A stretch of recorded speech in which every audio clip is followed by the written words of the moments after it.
Kad eļļa izplūst, uzliesmojošos tvaikus aizdedzina dzirksteles lūstošajā korpusā. Uguns izšaujās ārā un sāk izplatīties. 1960. gados pieaugot naftas pieprasījumam Eiropā, naftas industrija saprata, ka izdevīgāk būtu transportēt naftu no tuvajiem austrumiem uz Eiropu, izmantojot īpaši lielus jēlnaftas pārvadātājus, jeb supertankuģus. Šie jaunie supertankuģi bija tik lieli, ka lielākā daļa vecāko ostu Atlantijas okeānā, Ziemeļjūrā un Lamanša šaurumā tos nespētu uzņemt. Tāpēc naftas kompānijas ierosināja izveidot jaunu naftas termināli, kas spētu apkalpot šos jaunos supertankuģus. Šis jaunais termināls kalpotu kā naftas noliktava, kurā nafta no tuvajiem austrumiem tiktu uzglabāta un pēc tam ar mazākiem kuģiem nogādāta Eiropas pārstrādes rūpnīcās. Naftas pārvadājumi parasti tika veikti caur Suecas kanālu, jo tas bija īsākais ceļš no tuvajiem austrumiem uz Eiropu. Taču ņemot vērā tā laika Suecas kanāla kuģu izmēra ierobežojumus, supertankeriem nācās izmantot dārgākus un garākus maršrutus, kas veda caur Labās cerības ragu. Ceļojums apkārt Āfrikas dienvidu galam prasīja par 16 dienām ilgāku laiku, palielinot maršrutu vēl par 4800 jūdzēm. Un palielinot kopējās ceļojuma izmaksas pat līdz $20,000, kas 2020. gadā atbilstu $155,000. Kad 1969. gadā Suecas kanāls tika slēgts 6 dienu kara dēļ starp Izraēlu un Arābu valstīm, visiem kuģiem nācās izmantot garākos maršrutus. Supertankuģi pārvadāja lielāku kravu, padarot to izmantošanu ekonomiskāku un pievilcīgāku. Tādējādi tika pieņemti supertankuģi, kā arī ideja par jaunu termināli, lai tos varētu apkalpot. 1966. gadā Gulf Oil Corporation noteica Vudija salu Bantrijas līcī Īrijā kā vispiemērotāko vietu jaunajam terminālim. Vudija sala piedāvāja garu, aizsargātu dziļūdens enkurošanas vietu, un tās atrašanās vieta bija tālu no jebkādiem lieliem apdzīvotiem centriem vai kuģošanas ceļiem. Celtniecība sākās 1967. gadā, un terminālis tika pabeigts 1969. gadā. Krasta objektā atradās rezervuāru parks, kurā bija 2 balasta rezervuāri, kas galvenokārt tika izmantoti, lai pieņemtu un attīrītu netīro balastu un tvertņu mazgāšanas ūdeni no naftas tankuģiem. Vēl 15 uzglabāšanas rezervuāri ar kopējo ietilpību 1,3 miljoni tonu naftas bija paredzēti dīzeļdegvielai, jēlnaftai un bunkurdegvielai, ko izmantoja jūras kuģiem. 396 metru attālumā no krasta objekta atradās jūras piestātne, kuras garums bija 488 metri. Piestātne tika būvēta uz 22 pāļiem, jeb jūras konstrukcijām, ko sauc par delfīniem, lai supertankeri varētu pietauvoties un izkraut vai iekraut savu kravu. Piestātnes rietumu galu sauca par Dolphin 1, kas bija slēgts, bet austrumu galu sauca par Dolphin 22. Dolphin 22 atradās apsardzes būdiņa, monētu telefona kabīne, un tas tika izmantots kā ieejas un izejas zona cilvēkiem un apkalpei, lai pārvietotos starp sauszemi un piekrastes objektu vai termināli uz salas. Kad piestātne tika pirmo reizi atvērta, tai varēja piekļūt pa tiltu no salas. Vēlāk tas tika noņemts, un strādniekiem bija jāizmanto laiva, lai nokļūtu uz piestātnes un atpakaļ. 1968. gadā motortankuģis Universe Island sāka darboties Gulf Oil Corporation labā. Ar ietilpību 312,000 tonu šis bija lielākais kuģis pasaulē savā laikā, kas pārvadāja naftu no Kuveitas uz Viti salu. Tas bija pirmais no 6 supertankuģiem, ko uzņēmums bija pasūtījis. Viens supertankuģis ieradās Bantrijas līcī ik pēc 10 dienām, un tad 3 mazāki piegādes tankuģi izplatīja jēlnaftu uz pārstrādes rūpnīcām Velsā, Dānijā, Nīderlandē un Spānijā. Termināls pirmajos 5 darbības gados bija ļoti veiksmīgs. 1975. gada 10. jūnijā Suecas kanāls tika atkal atvērts, un maršruts apkārt Āfrikai atkal kļuva par dārgāku iespēju. Līdz ar aizkavēšanos un izmaksām, kas saistītas ar naftas pārkraušanu mazākos tankuģos, supertankuģi sāka šķist mazāk pievilcīgi no ekonomiskā viedokļa. Recesija un naftas cenu pieaugums lika rūpniecībai ieviest jaunu sistēmu, ko sauc par tieši laikā, just in time, lai samazinātu laiku, kas tiek pavadīts produktu uzglabāšanā un uzlabotu naudas plūsmu.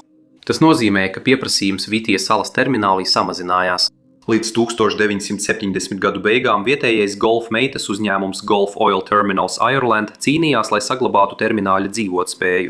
Uzņēmums bija spiests veikt vairākus izmaksu samazināšanas pasākumus, lai konsolidētu darbību un samazinātu liekos izdevumus. Ugunsdzēsības sistēmai terminālī un jūras piestātnē tika veiktas 3 modifikācijas, lai pasliktinātu sistēmas darbspēju. Pirmais sistēmas pasliktinājums 1970. gadā bija lēmums neuzturēt ugunsdzēsības cauruļvadus pastāvīgi zem spiediena. Dispečers vadības telpā, kas atradās terminālī, ārkārtas situācijā aktivizētu sistēmu. Pēc tam viņi noņēma automātisko iedarbināšanas mehānismu priekšsajauktā putu sistēmā uz piestātnes. Atkal sistēma darbinātu attālināti. Tad 1971. gadā viņi noņēma tālvadības pogu vadības telpā, kas iedarbināja putas uz centrālās platformas. Motorkuģa Beetlejuice naftas tankuģa ietilpība bija 121 400 tonnas naftas. Tas tika uzbūvēts 1968. gadā Senazērā, Francijā, un piederēja uzņēmumam Total Oil SA, Francijas enerģētikas un naftas kompānijai. Atšķirībā no citiem lieliem tankuģiem, Beetlejuice nebija aprīkots ar iekraušanas indikātoru vai sprieguma kalkulātoru, kas tiek izmantoti, lai aprēķinātu spriegumus un lieces spēkus, kas iedarbojas uz kuģa konstrukciju iekraušanas vai balastēšanas laikā. Balastēšana ir līdzīga iekraušanai, taču kravas vietā kuģis vai nu uzņem vai izsūknē ūdeni, lai stabilizētu kuģi. Kravas un balastēšanas plānošanas sistēma ļautu kapteinim un vecākajam stūrmanim ātri plānot kravas un balastēšanas operācijas, lai nodrošinātu, ka kuģa stabilitāte saglabājas drošās robežās. Daudzi kuģi, kas pārvadā naftu, uzstāda inerta gāzes sistēmu. Lielākā daļa gāzu, kas saistītas ar naftu vai degvielām, ir uzliesmojošas. Un inerta gāzes sistēma tiek izmantota, lai sūknētu inertu, jeb ķīmiski neaktīvu gāzi, piemēram, slāpekli vai oglekļa dioksīdu, tukšā tvertnē vai slēgtā telpā, kas izspiež jebkādas uzliesmojošas gāzes, kuras varētu aizdegties vai izraisīt sprādzienu. Taču Beetlejuicam nebija inertas gāzes sistēmas. Šie drošības pasākumi tajā laikā nebija obligāti, un Total tajos neieguldīja līdzekļus. 1977. gadā Beetlejuice tika ievietots sausajā dokā, īpašai pārbaudei Singapūrā. Inspektori iesniedza ieteikumu sarakstu, kurā bija norādīts nomainīt korodētās detaļas, dažas metāla klāja plāksnes, kas nostiprina vietas, kuras ir pakļautas liekšanai un deformācijai zem slodzes, kā arī daļas no pastāvīgajiem balasta tvertnēm un upuru anodiem. Upuru anodi tiek izmantoti, lai aizsargātu metāla konstrukcijas, piesaistot koroziju anodam un pagarinot aizsargājumā metāla kalpošanas laiku. Visiem kuģiem ir upuru anodi, un tie bieži jāmaina. Pēdējais ieteikums bija pārklāt pastāvīgās balasta tvertnes ar aizsargu pārklājumu. Total noraidīja visus ieteikumus, jo viņi apsvēra iespēju pārdot un nevēlējās uzņemties izmaksas. 1978. gada 24. novembrī Beetlejuice iziet no Saūda-Arābijas ostas Ras Tanura Persijas līcī. Ceļā uz Leksu, Portugālē, ar pilnu kravu 74 000 tonnu Arābijas smagās jēlnaftas un 40 000 tonnu Arābijas vieglās jēlnaftas. Beetlejuice plāno vispirms piestāt Sinesā, kas atrodas uz dienvidiem no Lisabonas, lai atvieglotu kuģi, taču laikapstākļi ir tik slikti, ka tas nevar ieiet ostā. Tāpēc tas dodas tālāk uz Leksu, bet pie ostas ieejas ir nogrimis kuģis, un tāpēc tam tiek pavēlēts doties uz Vītijas salu. Beetlejuice 30 decembrī dodas uz Bantrijas līci, un Biskajas līcī sastop stipru vētru. Ceļā tas ziņo par naftas noplūdi, un tam tiek dots rīkojums doties uz Brestu, Francijā, ar samazinātu ātrumu. Par laimi apkalpe atrod noplūdi un to salabo. Tāpēc Beetlejuice turpina savu ceļu uz Vītijas salu. 1979. gada 4. janvārī Beetlejuice ierodas Bantrijas līcī. Tā jāgaida, lai piestātu, jo tās māsu kuģis, motorkuģis Kašapī, ieradās dažas dienas iepriekš. Tas ir Kašapī pēdējais reiss. Tas ir pārdots metāla lūžņos un dosies uz Taivānu, kur to izjauks. Sestdien, 6. janvārī 20:00 Beetlejuice pabeidz piestāšanu pie atkrastes piestātnes aptuveni 30 metru dziļumā. Piesārņojuma kontroles inspektors uz kuģa aizpilda Gulf Oil drošības kontroles sarakstu, kas ir obligāts pirms kravas izkraušanas. 23:15 Beetlejuice sāk izkraut savas 114 000 tonnas jēlnaftas, un šim procesam vajadzētu ilgt 36 stundas. Svētdien, 7. janvārī daļa apkalpes dodas krastā uz Bantrijas pilsētu un plāno atgriezties pirms pusnakts. Dienas laikā 2 inspektori, kas pārstāv 2 dažādus iespējamos Beetlejuice pircējus, apmeklē kuģi, lai novērtētu tā stāvokli. 18:00 Beetlejuice pabeidz Arābijas smagās jēlnaftas izkraušanu un sagatavo atlikušos 40 000 tonnu Arābijas vieglās jēlnaftas. Plakstās 18:35 kuģis sāk balastēšanu, jeb dažu centrālo balasta tvertņu piepildīšanu ar ūdeni, lai kompensētu izkrautās kravas svaru un palīdzētu stabilizēt kuģi. Inspektori pamet kuģi un atgriežas krastā, bet apkalpe atgriežas no brauciena uz Bantriju. Uz Beetlejuice klāja ir 41 apkalpes loceklis, maiznieka sieva, ostas locis un kravas inspektors. Vakarā 20:00 Gulf Oil darbinieki sāk savu naktsmaiņu, 5 terminālī un 6 uz piestātnes. Dispečers Džons Konnolijs dodas uz savu posteni termināļa vadības telpā. Vadības telpai ir netraucēts skats uz labi apgaismoto piestātni un tankuģi, tāpēc Konnolijs var viegli pārraudzīt visu darbību pie piestātnes. Plukstās 23:00 apkalpe pamana, ka kuģa diferents un sasvere joprojām nav pietiekami, tāpēc viņa apspriež balasta jautājumu. Beetlejuicam nav iekārtas lauderkātora, kas palīdzētu kapteinim un vecākajam palīgam precīzi aprēķināt kravas vai balasta slodzes un sadalījumu uz kuģa. Plakstā 23:30 apkalpe pievieno balastu pastāvīgajām jeb speciālajām balasta tvertnēm, lai koriģētu tankuģa diferentu un sasveri. Viņi nav informēti, cik stipri korodējušas ir kuģa pastāvīgās balasta tvertnes. Kad centrālās un pastāvīgās balasta tvertnes piepildās ar ūdeni, svars pārvietojas un koncentrējas kuģa centrā, un kuģis sāk iegrimt vidū. Spriegums palielinās kuģa vidusdaļā un stipri korodējušās klāja plāksnes un sānu apšūma plāksnes sāk deformēties. Korpus saplīst, atsedzot strāvas vadus. No bojātajām uzglabāšanas tvertnēm sāk izplūst nafta. Tā kā Beetlejuice nav aprīkots ar inerto gāzu sistēmu, no pārrautiem elektrības vadiem radušās dzirksteles aizdedzina no naftas izplūstošos uzliesmojošos tvaikus, kas izplūst no bojātajām tvertnēm. Kuģa korpusam lūstot 0031 no kuģa centra uzliesmo neliela uguns. Liels daudzums naftas izplūst abās kuģa pusēs un ap 0040 aizdegas. Biezs, smags dūmu mākonis pārklāj centrālo platformu, piespiežot piestātnes apkalpi skriet meklēt patvērumu. Tā kā ugunsdzēsības maģistrāli kontrolē Konnolijs vadības telpā, piestātnes apkalpe nevar piekļūt ūdenim un putām, lai nodzēstu uguni. Par rāciju apkalpe krastā dzird izsaukumus pēc glābšanas laivām un lūgumus ieslēgt ugunsdzēsības hidrantu. Viņi zvana uz vadības telpu, bet atbildes nav. Dispečers Džons Konnolijs ir pametis vadības telpu. Tieši pirms 00:45, 15 minūtes pēc pirmajām dzirkstelēm, Konnolijs, atgriežoties vadības telpā, ierauga liesmas. Viņš nekavējoties aktivizē ugunsdzēsības sūkņus, lai darbinātu ugunsdzēsības aprīkojumu piestātnē.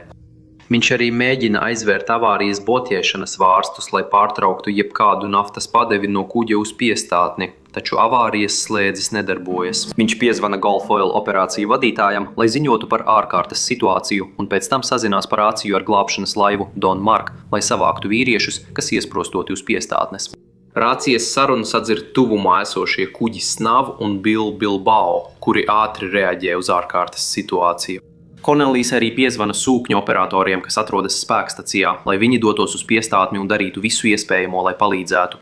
Satraukumā viņš aizmirst ieslēgt sirēnu gan Gulf Oil ēkā, gan pie piestātnes. Bantrijas policijas iecirknī īrijas policija, jeb garda, tiek informēta par ārkārtas situāciju un no sava iecirkņa var redzēt ugunsgrēku. Dežurējošais policists mēģina sazvanīt Gulf Oil vadības telpu, bet nevar sazvanīt, līnijas ir aizņemtas. Plukstā 0050 kreisā un labā borta pastāvīgajos balasta tvertnēs notiek vairāki nelieli sprādzieni. Piesārņojuma inspektors pie piestātnes sāk lūgt Konnoliju par rāciju pasteigties ar glābšanas laivām. Konnolijs viņu nomierina, sakot, ka glābšanas laiva jau ir ceļā, lai viņus paņemtu. Vairāki Beetlejuice apkalpes locekļi steidzīgi kāp lejā pa trapu un skrien uz Dolphin 22 piestātnes austrumu galā, cerot tikt izglābti. Pilots arī sazinās ar Konnoliju un paziņo, ka viņš atrodas tankuģa aizmugurējā klājā kopā ar 4 apkalpes locekļiem un viņi lec pāri bortam. Sūkņu operators redz ugunsgrēku pāri Beetlejuice vidusdaļai, bet uz piestātnes uguns nav. Uz ūdens zem piestātnes ir uguns, bet tā vēl nav sasniegusi pārējais tiltiņu vai Dolphin 22. Konnolijs veic vēl vairākus radiozvanus. Viņš zvana pastamātei, lai izsauc papildu palīdzību un dežūr taulē Bantry Bay, lai sniegtu atbalstu. Velkonis Bantry Bay atrodas 20 minūšu attālumā no Beetlejuice un pēc radio sakara nekavējoties dodas ceļā. Donmark var atstāt Askonu piestātni, kas atrodas pretī Dolphin 22 piestātnei, tikai 0051 un ir aptuveni 5 minūšu attālumā. Līdz 0054 ugunsgrēks pastiprinās liesmām paceļoties vairāk nekā 60 metru augstumā virs centrālās platformas. Ugunsgrēks sasniedz piestātni uz austrumiem no centrālās platformas un pārņem kuģi no vidusdaļas līdz pakaļgalei. Liesmas izplatās pāri ūdenim salas krasta virzienā. Dunmark ierodas pie Dolphin 22 piestātnes pulksten 0058 un Snaw seko 4 minūtes vēlāk, bet glābšanas laiva jau ir par vēlu. Tā nevar pietuvoties pietiekami tuvu, jo uz ūdens deg nafta un liesmas rada milzīgu karstumu. Abas laivas ir bezspēcīgas, lai izglābtu cilvēkus, kas iesprostoti uz piestātnes. Bantrijā Garda ziņo savam superintendentam, kurš nekavējoties iedarbina liela negadījuma rīcības plānu. Tiek brīdināts vietējais ugunsdzēsēju priekšnieks un Bantrijas pilsētā tiek ieslēgta ugunsdzēsēju sirēna. Tiek brīdināti arī ugunsdzēsēji Dunmanvejā un Skiberīnā, tuvākajos novados. Pulksten 01:06 no Beetlejuice dzirdama rūkoņa un plaisāšanas troksnis, kam seko milzīgs centra balasta tvertņu sprādziens.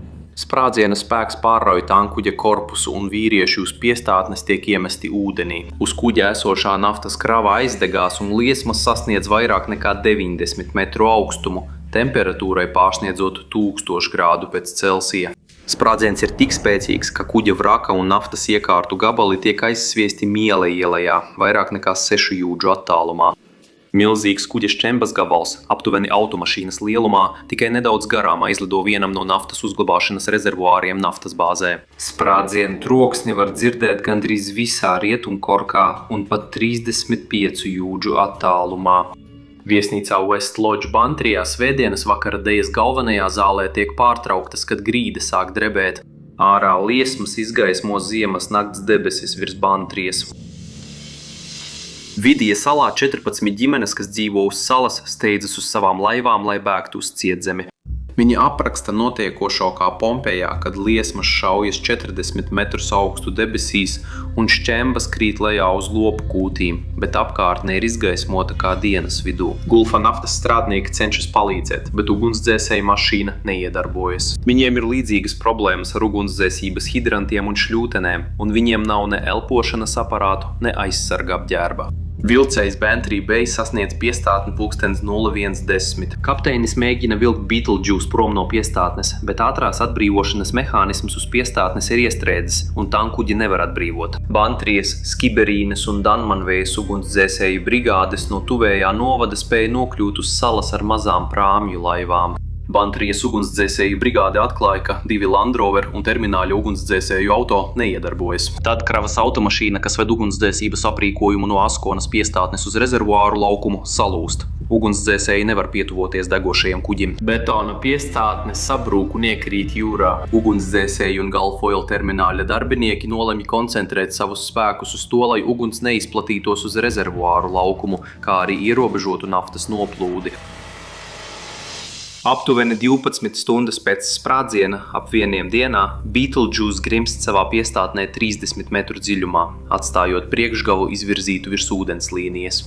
Tas nodzēš galveno uguni un ugunsdzēsēji apmēram pulksten 20 svētdienas vakarā nodzēš pēdējo liesmu. Glābēji nevar pietuvoties vrakam toksiska, viegli uzliesmojoša gāzes mākoņa dēļ, kas apņem kuģi un jebkurā brīdī var uzliesmot bez brīdinājuma. Paiet 2 nedēļas, līdz nāvējošais mākonis izkliedējas. Pirms viņi var sākt izcelt līķus no vraka un izsūknēt atlikušo jēlnaftas kravu. Kopumā gāja bojā 51 cilvēks.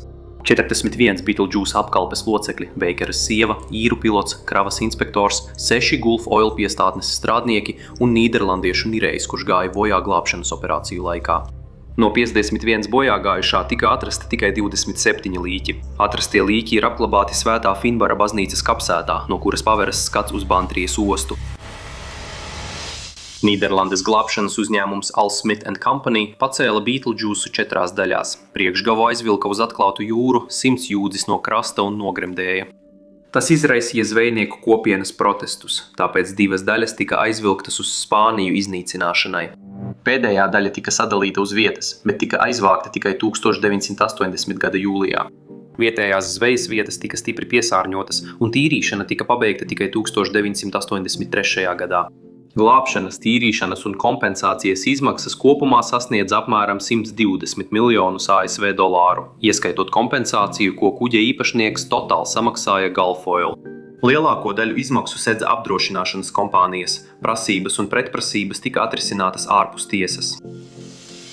Īrijas valdība iecēla izmeklēšanas komisiju, kas izmeklēja šo incidentu vairāk nekā gadu un sagatavoja 480 lapušu garu ziņojumu.